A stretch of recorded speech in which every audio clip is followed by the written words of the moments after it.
Hi, this is Sam Lagana with the Los Angeles Rams.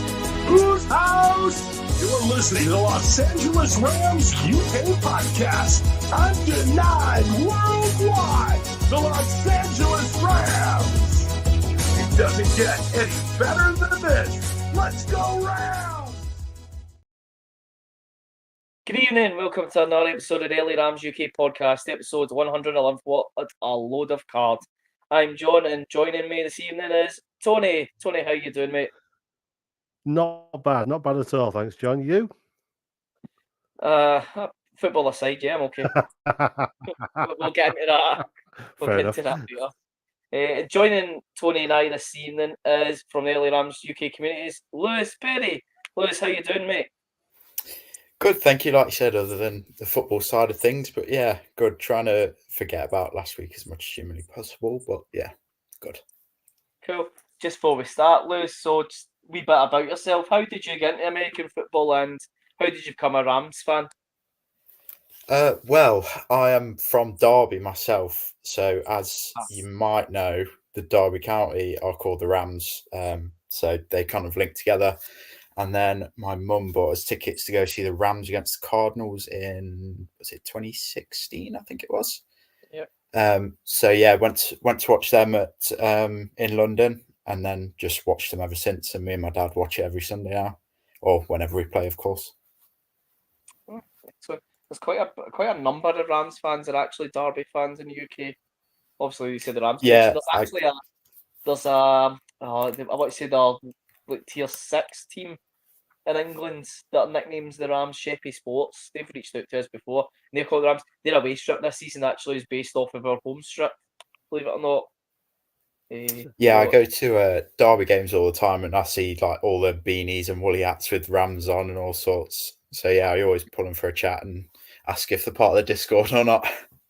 That's it. Spread the word. Spread the words. Join the community. Yeah. So unfortunately, we have the displeasure of discussing the week 2 loss in Arizona, where the Rams went down 41-10. Tony, initial thoughts on the heavy defeat against a divisional rival? Well, I'd avoided watching any of the highlights all this week until this evening, and I was running a bit late actually setting up, and I thought I'm going to have to watch it, and I did. And I regret watching the highlights, to be honest. We just didn't seem to get going at all. There was nothing really positive until it didn't matter. And yeah, it's just. And I know we spoke about last year. You know, it's last time out. It's been 10 years since we'd lost in the desert, and it feels as though the Cardinals knew that as well, and really didn't like it, and they came out all guns blazing and really took us to town. Yep. Lewis, what was your initial thoughts on the game? I mean, really scraping the bottom of the barrel here, but I thought special teams was probably the only highlight of the entire game, to be honest. I mean, Blake Corum starting off the game with a decent return, and then I think we had a punt down to the 1 yard line, and that is probably about as good as it got.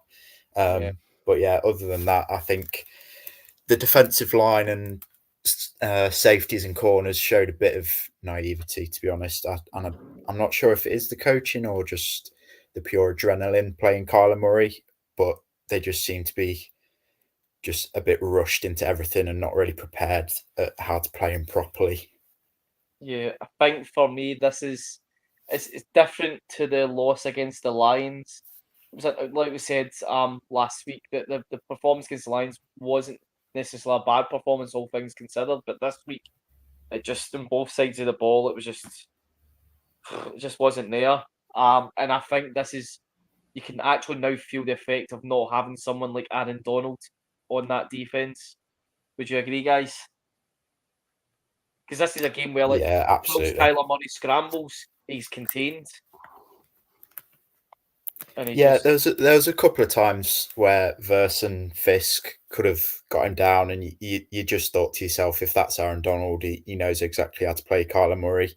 And to be fair, even the thought of Aaron Donald being there, Kyler Murray would probably just fall over and avoid the hit. But they're two rookies at the end of the day, and they need to learn how to kind of hold it back a little bit and make sure they bring him down. And the same goes for that play in the first half. Cam Kinchin's just completely losing his head and bolting down the field and giving up a big play to Marvin Harrison. But I'm sure they'll learn, and I'm hoping Chris Schuler kind of guides them through it a little bit. Yeah. In terms of overall performance, Tony, just looking at the stats, the Rams amassed a total of 245 yards on the ground and in the air. But when you look at that compared to in the air alone for the Cardinals passed for 258 yards. They passed for more in the air and almost rushed for nearly as much as we had total offense. Where do you think it?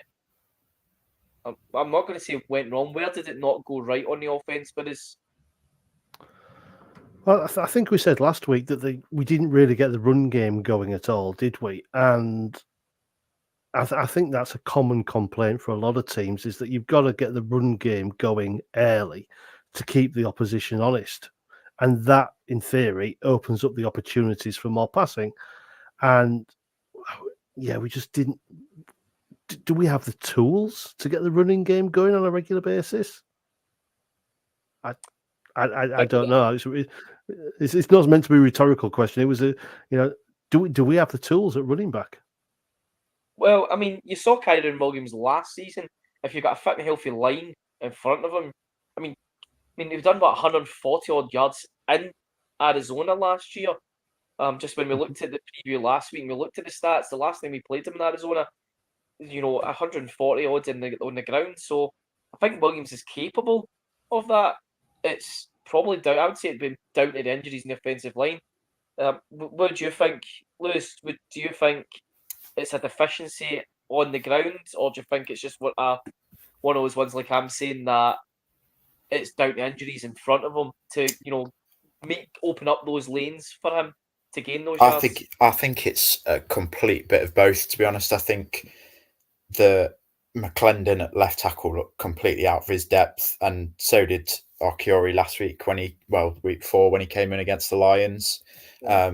And without that running game, you're just relying on the passing game, which means the Cardinals' D-line and linebackers just knew straight away that they could pin their ears back and go straight for Stafford. And that was just, they were all over McClendon all game. And then Stafford looked shaky. He was just having to throw bombs, and it just all demoralised from not having a run game. And then I saw a stat on Twitter saying that we have the most dropbacks without any play actions or anything like that. So Cardinals, who I think were the worst pass rushing team last year, just absolutely wreaked havoc. And it was a little bit embarrassing for our O-line, which I know did have a lot of injuries, but did have 3 of our main starters in it. So I don't think it should have been that bad. Yeah. In terms of like Stafford, one question that kind of came out, and I've seen a lot of people actually talking about it during the game. Why did we leave him in the game? When as soon as that we knew that game was gone, why leave Stafford in? And I think I seen it came down. I think McVay, there was a quote from him saying that Bennett just didn't know the handoffs. And if that's the case, why have you got a quarterback on your roster that isn't ready to step up and ready to go, backup or no backup? Should Stafford have stayed in the full game, Tony, or do you think it's a case of that? Well, we can't take him out because the number 2 guy isn't good enough to step in. Yeah, and that's a really good question, actually. Once we knew the game was gone, we should have protected our potentially our biggest assets. But Jimmy G is not available yet. And if, as you say, if Bennett doesn't know the handoffs, then we've got one man standing, so you can't. But we should be able to. We should be able to protect our assets because our reserve list is getting to be a scroll on Wikipedia now, nearly. Yep, and I mean, there's people talking on the topic of the reserve list. There's people saying about, correct me if I'm wrong here, guys, that you're only allowed to designate 8 IR players as being able to return, and the Rams are close it, or they basically are just about met that. So if anyone else goes down and we put this could be the reason why Cup isn't going on IR, is because if they put him in IR, he can't return. Yeah, Well, that's according what to I've heard as well, Wikipedia. Yeah, according to Wikipedia, there's actually 9 on IIR. But it's Wikipedia, Well, so there you go. I think with the 8 rule, I think that is to be designated from return. So I think one of those will just have to stay on IR for the rest of the year. I think that's rather than just being put onto IR. I think it's being designated to return to actually play in the season. So I think that is also right why Cup hasn't been put on, because if he is put on, then we're going to lose another starter who can't come back off IR at that point. Yeah, because the way this, with the injuries in particular, the way this is going, it's just got 2022 all over again. And I think, well, watching that game on Sunday, the only thing that didn't happen in that game was Stafford taking a concussion. That's the only way that game could have got any worse for us. When you compare to like all the injuries took in 2022, Stafford kept getting concussed, and we limped to the end of the season. And here we are, week 2, and we're coming out of the start of the season limping. And well, I'll ask you this, Lewis. The whole thing in pre-season of us not playing starters, do you think that going forward, with the amount of injuries we've had, that's something that we need to ditch as a team and start at least rotating our starters into games so that they're not going from training camp to sitting out for a month and then week 1 and then getting injured? It's a really tough question, and you've got to trust the coaches, but at the same time, I look at the 49ers who are pretty banged up as well, and they did start their starters in pre-season. So if you look at it from that point of view, I don't think it would make that much of a difference. I think we have just got really unlucky, and to be fair, we have got a few injury-prone players that have missed some time in the past couple of years. So I don't think it'd make too much of a difference, but I wouldn't be opposed to seeing some of the starters maybe playing a quarter or two in the last couple of pre-season games, to be honest. Well, that's it. It's more about them getting reps and kind of getting loose in an actual game scenario. It was like I was talking about the rookies this week. If they got that a bit of game time and experience in the actual game, because Verse and Fist didn't play a single snap in pre-season. If they had a little bit of NFL experience, then maybe they would have understood how to play Kyler a little bit more. But you just never know with them. Oh, what about you, Tony? Do you think that starters should have more of a role in the pre-season? Why do we play pre-season games? Is it to get first teamers match fit and ready for the season, or is it to take a proper look at your rookies and practice squads? And it can be both, but it shouldn't just be one of them. I think it should be a mix of the two. I agree, and the reason that I agree is, I mean, it's good from the perspective of playing your rookies and your undrafted free agents and guys that are trying to fight for a spot in that roster. It's good for them, but if any of these guys who then make the roster, they've then got to play with guys that they've never played with before. They played 3 weeks with guys who are maybe then been released from the team. So it should be. I think it's like you're saying, it should be more of a mix between the two. Just put them in for like a quarter or two. So then the likes of Tyler Johnson, for example, had a good showing in pre-season. So did Whittington. Them getting a chance to get reps in the pre-season when there's no pressure with Stafford and with likes of Cup and that around them, just for like a few drives. Like the whole idea of the pre-season, I guess, is in general, in theory, supposed to be it's friendlies, supposed to be like as we'd have in football. It's warm-up matches, but we certainly seem to use it from the perspective of, well, let's get a look at players we're trying to develop.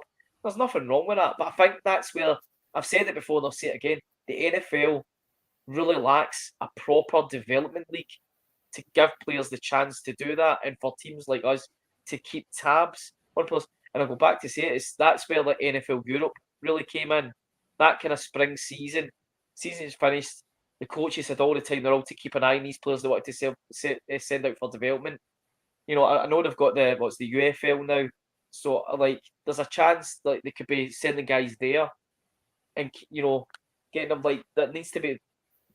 It's like grassroots, I guess, in football. There needs to be that kind of system where teams are linking up with other leagues. There's the European League here that's expanding here in Europe. That seems to be doing quite well. So, I mean, there's opportunities that the NFL really should be looking at to help develop, so that when it comes to pre-season, like it's purely focused on the actual the NFL, like the way the team should be, like a mix between the two. Bring your new guys in that you're developing, but getting them playing with the guys that are already there, the veterans and whatnot. But I think one of the other thing I seen people saying was, but do you guys question the coaching in terms of like the strength and conditioning side of it? Is there any issues there for you guys, or do you think this is just bad luck? I think it's a bit of both, to be quite honest. I mean, I've always questioned conditioning and how honest they've been since Todd Gurley, to be honest. I think they've always been hiding things behind the scenes, and I'm pretty sure every season we've had at least one big name go down with an injury, and you see other teams just be absolutely fine. But I think it is, I'm not sure if it is just me seeing a lot of injuries this year, but I seem to be seeing a lot of ankle injuries, knee injuries, and all this talk about the turf and everything. I don't know the science behind it, but I just seem to be seeing a lot more injuries this year and a lot of big players being out as well. Yeah. What about you, Tony? Do you think there's any questions that should be raised around the kind of coaching side of it? I mean, you'd like to think this has been an issue before. If it was anything to do with the strength and conditioning coaches or practices, they'd have fixed it or changed it or done something. So I don't know. I mean, it's not as if the strength and fitness coaches won't be talking to each other. There won't be some dark magic behind the scenes. I'd like to think that they'll be saying, "Oh, be aware of this type of thing happening," because we've seen it a couple of times playing on this type of field. There's always that sort of social side of people in similar type of jobs. I believe, even if you're rivals, you've got to have the welfare of your players at the forefront of your mind. And if you as a conditioning coach see something, then you're going to share it. Of course you are. Maybe not immediately, but you will share it. And I just can't really believe that it's just down to how we are coaching or how we are preparing our players. It can't be that. It might be part of it, but it can't be a massive part of it for us. It's just, as we said, I think sometimes it's you have a run of bad luck. Yeah. In terms of the coaching, Lewis, I can't believe I'm actually going to ask this, because the guy came in for criticism the last few years and whatnot, but last year he was actually not bad. Do you think the Rams are missing Raheem Morris as defensive coordinator, or do you think it's a bit unfair to be asking questions of Chris Shula, given it's only week 2? Do you think he still needs a bit more time to kind of find his feet proper as our coordinator? It's been really weird on Twitter and everything, because after the Lions game, everyone was really giving him a lot of praise and saying that he's done really well. Yeah. But then after this week, everyone's been on his back. And to be fair, if you look at the Bucs Lions game, the Bucs kept them to 16 points. So giving up 41 points to the Arizona Cardinals when we've beat them 7-8 times in a row, I am asking questions. But of course, you've lost Aaron Donald, one of the best of all time, if not the best. So he's got to deal with that, and a lot of young rookies coming through, which is going to be tough for him to kind of develop and mentor, being a first-time coach himself, I'm sure. Yeah. Just one it popped to my head there, just to bring it up. In terms of conceding 41 points. So the last couple of seasons, especially last year, in fact, which is odd considering 22 was basically just, quite frankly, a shit show. The last couple of years, but last year in particular, people have really talked about how bad your defense was, but they never ever conceded any more than 40 points. I think it was the Ravens game last year was the most that we conceded all season, which was 37. The last time the Rams conceded over 40 points was in 2019 when we lost 45-6 to the Ravens. So even with those, like, the last few years post-Super Bowl win, where the defense has been, like, supposed to have been one of the worst in the leagues, they've never actually been that bad, but yet our defense, which is supposed to be, minus Aaron Donald, is supposed to be full of this, like, young talent, like, is, I think the inexperience, what I'm trying to say is the inexperience really showed this week against Arizona, compared to years where we've supposed to. And the thing is, people have said like our defense is supposed to be a bit of a dark horse. No, don't, just because Aaron Donald's not there, don't think they're that bad. But yet we've had years with Aaron Donald in the defense, and we're supposed to have been the worst defense in the league. But there we are, 41 points down this week. Like I said, is it a case that this is one of those games where the inexperience we've really got showed badly for us guys? I completely and utterly agree, and it's with Chris Schuler. I think you've either got to be really aggressive with your play calls, and we'll get onto it later, but Brian Flores for the Vikings did that so well against the 49ers this week, or you've got to do what Raheem Morris and Brandon Staley have done for us, which is be defensive, not allow the big plays, and just kind of grind it out until they get to the red zone, or just try and get a stop. Whereas I feel like we gave up both big plays and we couldn't even stop the run, and gave up underneath stuff and didn't blitz a lot. And then you talk about inexperience, and I just look at that Ernest Jones trade, who was meant to wear the green dot and who was meant to be the leader of this defense and be a blitzing linebacker. And I just really question it, because I saw a tweet saying that he was the highest rated Titans defender at the weekend. He was. So I'm not sure what's gone on there, but the whole after like Jones gone and they announced that Troy Reader was going to wear the green dot. For me, when I seen that, I thought that just if you think no offense to him, but if you think Troy Reader is that kind of player to, be your signal caller, then I question your merits as a coach. This is a man who, let's not forget, folks, 49ers at home. Year we won the Super Bowl last game of the season. Troy Reader attempted to make a tackle on a 49ers wide receiver. I can't remember. I don't know if it was Ayuk or not, or Samuel. He was carried with his arms around this player, 10 yards. Troy Reader can't tackle. He saves himself, but this man is, like you said, Ernest Jones was going to be our signal caller. Everybody was totally comfortable with that because, that's a player that Aaron Donald said, this guy's an absolute stud. This guy you could turn into an amazing talent. Well, on defense. on that subject, Aaron Donald, I'm not sure if you guys saw it, but he reposted Ernest Jones highlights playing for the Titans on his Instagram reels this week. So clearly he's not happy about him being traded. Yeah, it's like, look at what you could have had, guys. Like, you traded this guy away. I feel like you were really feeling the effects of that trade, because like that, like someone like him sitting right in there, that linebacker and core, and like you said, Lewis blitzing would have made such a difference.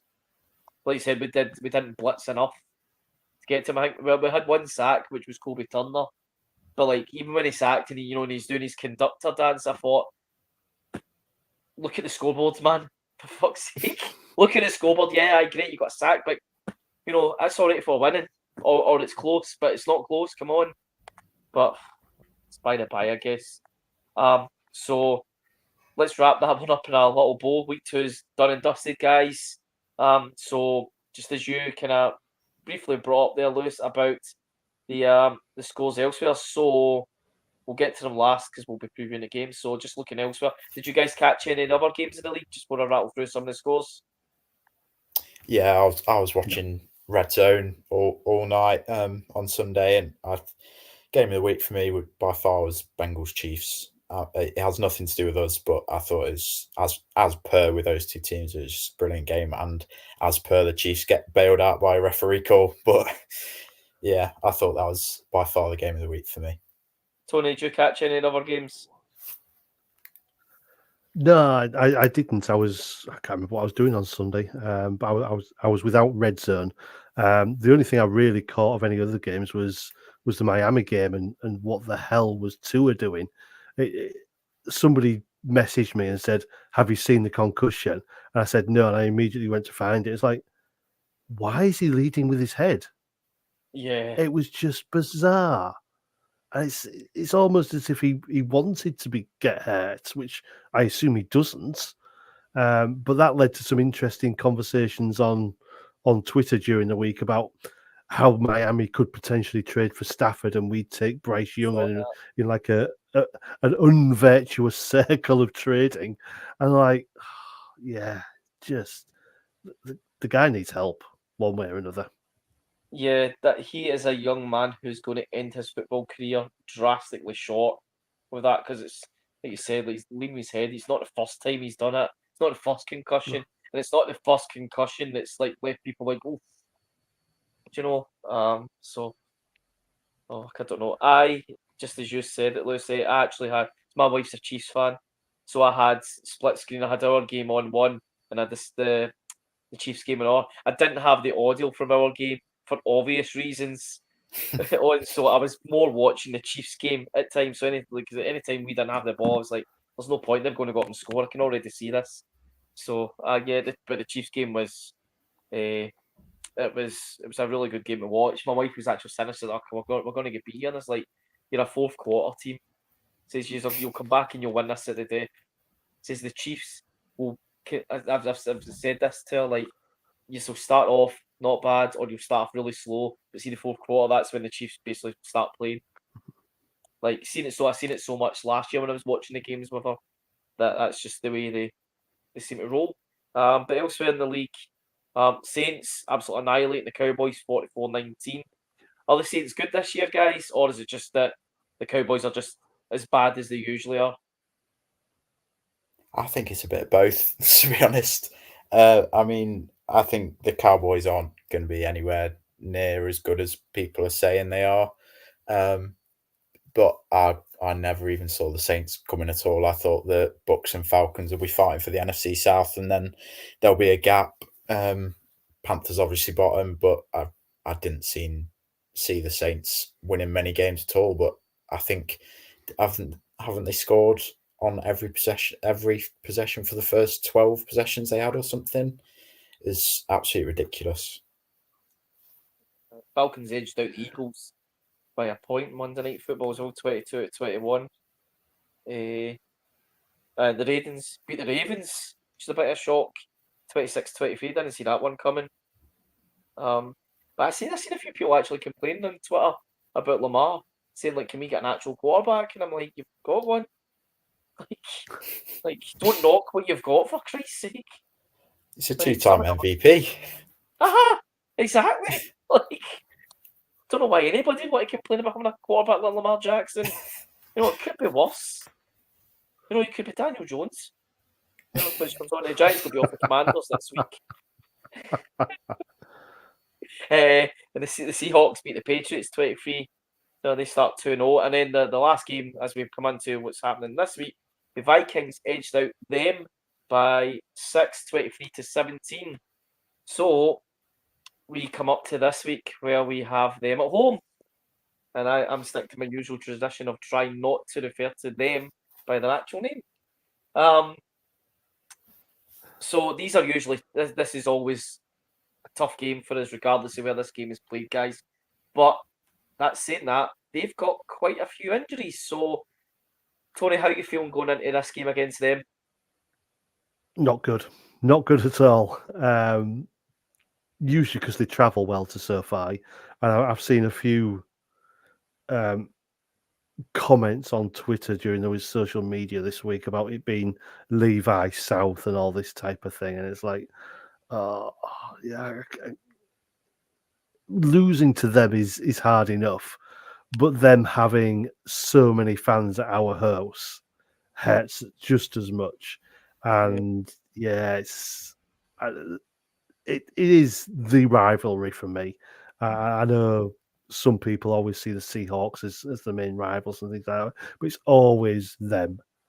And I'm trying to buy into your tradition now, John. Then I'll follow suit. But one of our LA Rams UK communities is actually in Los Angeles already. So Dan Flint's already out there.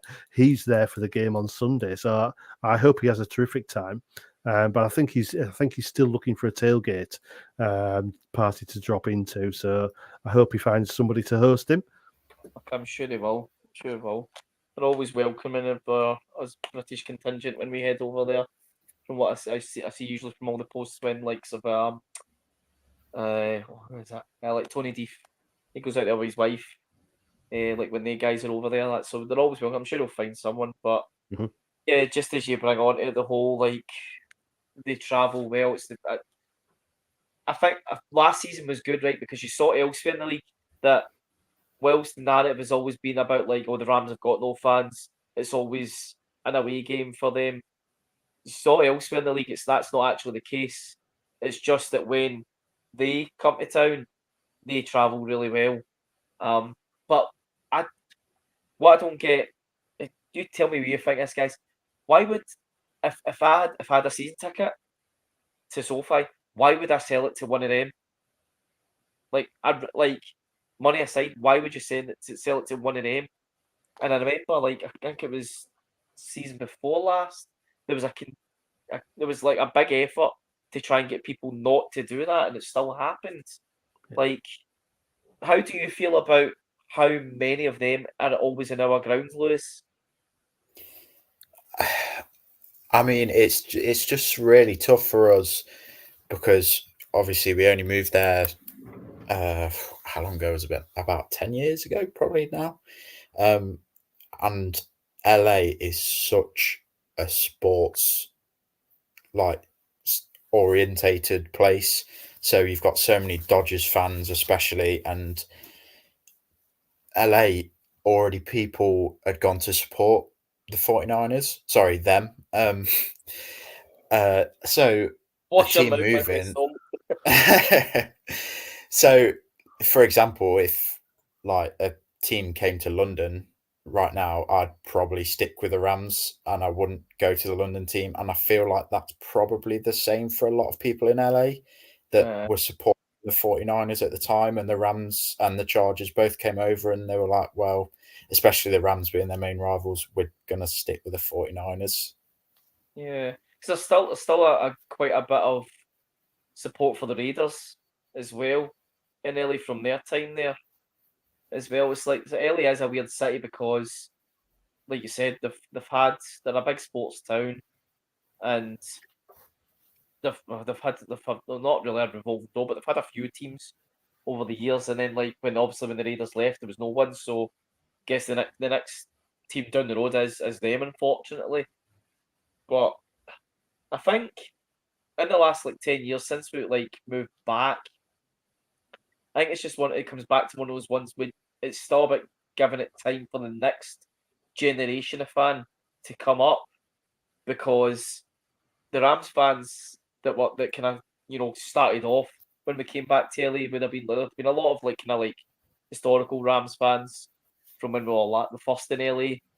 So I think it's unfortunately one of those ones. It's it's time, but I would have liked to have hoped that having won a Super Bowl in LA now that would have helped keep them out and keep other teams out. I think the problem is just that other teams I don't really mind as much, not because of them, but I think it's because they're that vocal when they come that it does affect the game. Whereas when other teams come, it's just there's loads of Lions fans, there's loads of Saints fans there or whatever. Like it's easy. Maybe it's probably easy for them all to travel early because it's such a hub. I don't mind it as much, but when it's them, it's because of how much it can actually affect the game, and it is like an away game. It really frustrates me. And I live and hope one day that we can kind of change that. It's because I hate seeing red in our stadium.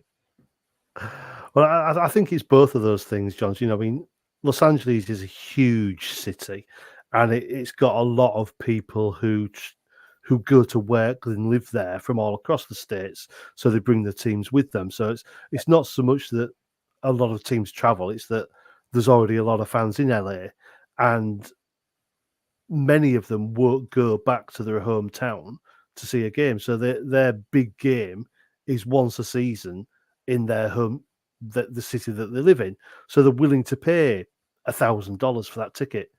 And if you're a season ticket holder and somebody offers you the full price of your season ticket just to miss one game, you're probably going to take it. And if that's a Detroit fan or if it's a San Francisco fan, it's to some fans it's not a passionate sport. It's entertainment, and that's something they go and do. But yeah, and I mean, they always used to say the same about San Diego. That was the one away trip that you could always do where you was guaranteed sunshine, and you was pretty much guaranteed that you could get a ticket. And I don't know if LA, because it is so easy to get to from all across the states, that is LA becoming that destination? Yeah. Possibly, but like I said, I live in hope we can start keeping them out. But anyways, actually, on to the game itself now. Enough about them traveling. Lewis, how do you see this one going? I know we've got a lot of injuries, and it's probably easier to go through who actually can play as opposed to who can't play. I don't want to be so negative going this game. Can we mount a challenge to win this game? Is the question I want to ask. I really, really hope so. I mean, if the 49ers were full strength, I'd go into this with absolutely no hope whatsoever. But seeing that they've got no Debo, got no CMC, possibly no Kittle, no Charvarius Ward, I'm really trying to hold out hope. But if we perform anything close to what we did against the Cardinals, we're going to get absolutely battered again. So I'm hoping that we either just completely bracket the field, stop Ayuk going absolutely bonkers, or just go aggressive and try and blitz, stop the run game for once, rather than letting them just run at Rosaboom and Reader all day and missing tackles, and try and make Purdy win the game, because I'm not sure I've seen him win a game on his own yet as a 49er. So if we manage to put it on him himself, then I think we do have a chance. You never know with Stafford, he can make magic happen, but who knows? Tony, what do you think? I love the positivity of Lewis there. He's a lot more positive than I'm going to be potentially, because we won 2 games out of the last 11 versus them, but those 2 games have been close games. So I think if we can keep it tight, keep it fairly low scoring. So we've won 2017 and 21-20. Those are the 2 games that we've won in the last 11 matches versus them. So if we can keep it close, and as you was saying before about being a fourth quarter team, that's Matthew Stafford's thing. Yeah, it was when he was in Detroit, and he's done it a number of times for us. If we can get to the last 3 minutes within touching distance, you've got to be fairly confident that Stafford can make something work. So that's got to be the key. Keep it close, keep it low scoring, and we might be in with a chance. But with the injuries to Cup and Nakua, has he got the targets out there to keep it close? And I don't say that to mean to put down any of the guys that we've got out there, playing wide out. Has he got enough, threat out there to keep it close? And then the flip side question is, is our defense good enough to keep it close, given that even with the likes of Aaron Donald, Ernest Jones, Jalen Ramsey we've had out there, we've never been able to contain their run game. They're grounded. They play ground and pound against us. Mm-hmm. So on one side, have we got on offense to keep it close, and have we got on defense to keep it close? I mean, for the passing game, we've got Tutu Atwell and Jordan Whittington. Is that enough to keep Stafford interested? Is that enough targets for him? Yes, we've got Johnson and Robinson as well, but is that enough? Is there enough quality there? Obviously, there's enough people, players, but then on the running side of it, are there enough options? I don't think there's enough options at running back. I think that's my concern, is that I don't think he's got enough options to keep it competitive, and that's not for the lack of trying on any of their parts. It's not to say like any of the guys are going to go out there and not try to win the game. Just given how the games usually go against them, it's I struggle to see, and I hate saying this, struggle to see how we can keep it competitive through the game. But I hope to be proved wrong with that, because you got Atwell out there, you got Johnson, those guys. We've seen Atwell is capable of getting down the field fast, and for Stafford to bomb it to him. We've seen Johnson be able to break a tackle and find a gap and carry it yards. Robinson isn't a bad wide receiver himself either. So whilst we are missing, the elite talents of Cup and the wouldn't call him elite yet, but his rookie season was elite. The Coos talents, it's a big loss out there in terms of your kind of like your passing threats, but I guess you never know. One of these guys could have a breakout game. It could be someone you least suspect. I live in hope with that, but I could, like I said, I could be proven wrong that we're not going to be able to keep it competitive on offense. We could keep it competitive offense, but the problem is the defense can't stop them enough. Like we could in theory keep going up and keep putting in the end zone on Sunday, but with a like say like Troy Reader, for example, no offense to him, Roseboom as well, and like they're let's say they're grounds and pounds, so their offensive line is arguably quite solid. You've got Fisk and Verse rookies there that those guys could be pancakes all day Sunday for all we know. So I think for me that I'm more worried. I don't think the defense will be able to stop them, because if we've had a defense for like Aaron Donald and that couldn't stop their run, it's hard to see how our defense can, especially when you've seen. I mean, they might be missing like Deebo Samuel. They've still got Ayuk out there. Kittle's not practiced, but it doesn't mean to say he's not playing. And he's a threat, so they've still got the threats to tear us apart if they really want to. But they don't. Purdy isn't a quarterback that's going to throw it 30, 40 yards, because he doesn't. He can't throw it 30, 40 yards. Don't care what anybody says. You look at his stats, he throws it 10 to 15. But it's, as I said last week, it's the 10 to 15 yard gains that cost us. And, I said that's my worry going into this game. I don't even want to ask you guys for score predictions. I just want to kind of get through this week, because not that I'm writing this off, but just because it's just one of those weeks where it's a tough watch. And even more so tougher to watch based off last week. If we won last week, I'd be going to this one thinking, you know what, let's just see what happens.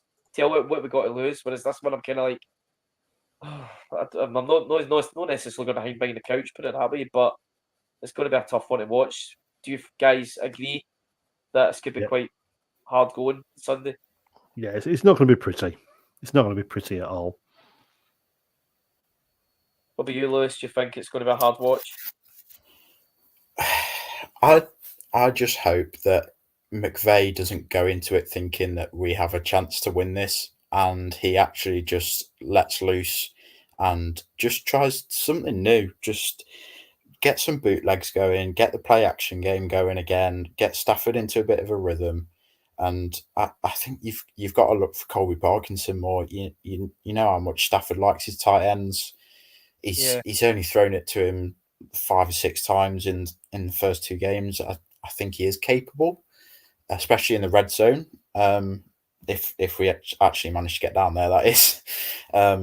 But yeah, I think the big matchup for me is going to be Verse against Trent Williams. See what happens there. That's going to be a big test for him. And then also Bosa against Havenstein or Havenstein on the other side. I think those two could possibly wreck the game or could just be completely nullified, and that's going to be quite a difference, I think. Yeah, we'll just have to. In fact, before I wrap up, just quickly talk about how bad we've done in fantasy football again this week. Do you think there's any chance that Jimmy G will play on Sunday? I don't mean start. I just mean, do you think there's any chance we will see him? Is this as an option for your fantasy team? No, it's not. No, we don't. Because I was going to say yes if it was. No, Lamar Jackson is our quarterback in our fantasy team, which is why I speak so highly of him now. I don't think he'll get in, to be honest. I think Sean will want Stafford just to link up with these receivers and get used to this O-line as well. But we'll see how it goes. If it is, 40-0, then maybe, but I can't see it happening. Oh. And moving on, just before we wrap up, to Fantasy Football League, how did you guys get on in Fantasy Football before I come to how badly I did? I was appalling. I lost 166 to 205. Yes. That was awful. He scored 166 as well. What about you, Lewis? How did you go on this week? So I'm in 2 of the LA Rams UK one, and I won it 1 in 1, lost in the other. So I'm 1 in 1 in both, unfortunately. But I drafted he who shall not be named, the running back of them, in one of them. So he's put me back a little bit. I got beat 140 to 113 in my personal one, but I mean the one that people want to hear the most about, because we said it last week. At what point in the season is John going to be sacked as head coach of the team LA Rams UK? Like, we're 0-2, folks. So we've not started well. We got beat 151 to 121. I mean, Devante Adams got his 26 points. We had Aubrey, the Cowboys, who's got his 17. Steelers defense got his 13 points. We racked up a decent amount of points, but Tyreek Hill only got 6 points that killed us. And we had Rashad White as our running back. He only got 3 points. And then Kyle Pitts, our tight end, only got 5. So Kilt is there. So the pressure's a mountain. Pressure's mounting on. You'll be gone by the bye week. When's the bye week? For us, it's week 6, I think, for week us. 6 for us. Yeah. Right, okay. Right, we'll see that. We'll go with that prediction that I'll be sacked by week 6, folks. But excuse me, I'm loaded with a cold, guys. So excuse me a second. But yeah, that's about us for this week, folks. Fingers crossed, my back next week. We get some more positives to talk about. But Lewis, it was really great for you to join us this week. Hope you enjoyed yourself. Yeah, absolutely. Thank you for having me, guys. It was a pleasure. And Tony, always a pleasure to talk Rams with you, mate. All right, thanks very much, John. Thanks for hosting. So I'll be away for a couple of weeks now. So I'm off to Iceland for some cold weather training. Oh, very nice. Nice. So I'll see you when I get back from there. Well, I'm off to Disneyland a week on Sunday, Ooh, and it's very not. nice. Well, certainly not because I'm winning any fantasy football championship or anything. I'm just going for the sake of it. Oh dear, excellent. Well, thanks very much, John. Yeah, thanks, Lewis. And we'll catch you guys next week for another edition of the LA Rams UK podcast. Take care, folks, and see you soon.